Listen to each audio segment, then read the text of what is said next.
You got John F. Kennedy. So there was a lot of things. The 1960s was a big inflection point in the United States of America.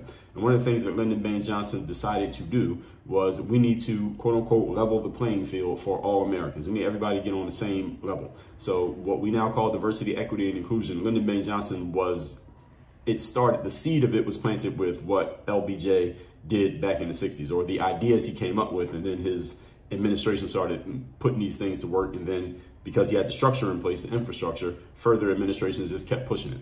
So parents saw it as part of the American dream. There's another part of the idea, the American dream. What's the American dream? To buy a house, own that house, basically put roots down. You hear some of you even use this phrase to this day. Some of you are using it of the house that you are in right now at this exact moment. I want to buy a house so that I have roots. And this was all sold to us.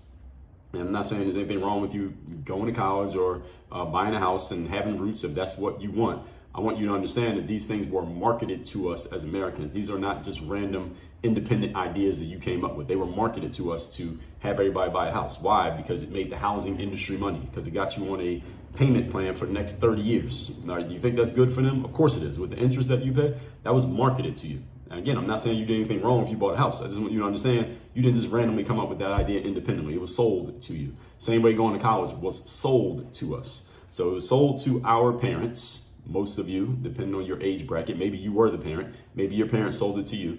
That part of the American dream, similar to home ownership, was that going to college puts you in a better position for career success than not going to college would put you in a position to do.